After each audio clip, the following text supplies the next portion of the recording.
इ तो व्हाट्सअप चलते नहीं खे। अरे इ तो फेसबुक नहीं खे चलत।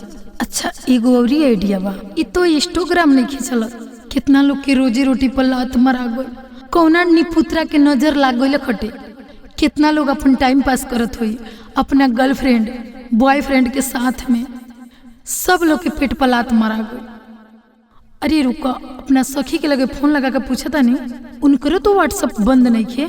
हेलो हेलो ए सखी, का सखी? एगो बात जाना ताड़ू? नहीं जानत, बोला ना।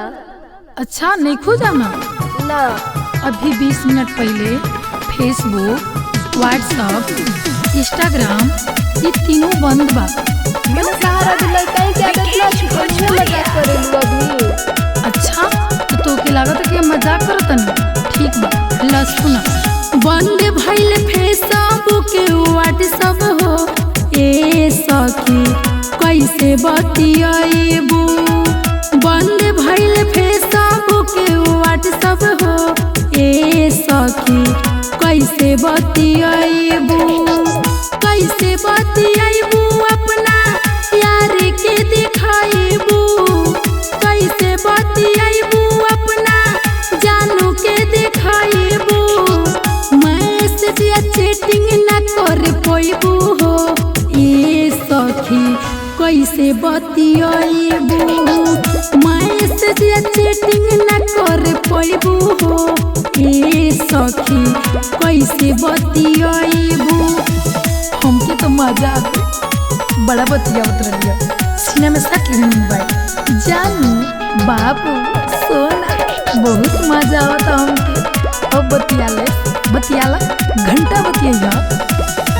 कैसे तू देखलू हो हमसे बतावा। व्हाट्सएप के नाम लेके ऐसे ना डरावा। कहतनी है बात सही हो ए सखी कैसे बतियाबू। कहतनी है बात सही हो ए सखी कैसे बतियाबू। कैसे बतियाबू अपना मन के मनाइबू।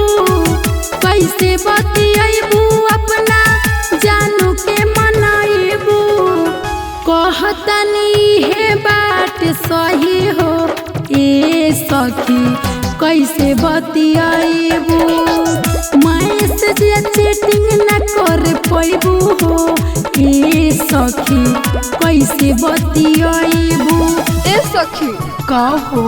अरे सही सही बोला ना। सही बोलता, हम तो सोचत रही कि बंद हो जाए। छुपा छुपा के बतियावत रही जत रही गाय के गोबर पर बैठ के बतियावत रही। गोबर के मान पर ऊख में मुँह बड़ा मजा आवत। बंद हो गई। सच सच बोला सखी, बात बात सच्चे।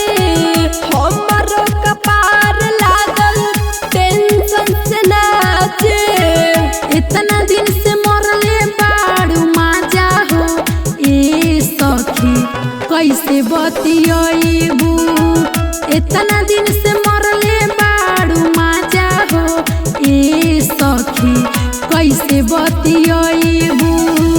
कैसे बतियाबू वीडियो कॉल में दिखाइबू। कैसे बतियाबू वीडियो कॉल में दिखाइबू। इतना दिन से मरले बाड़ू माजा हो ए सखी कैसे बतियाबू।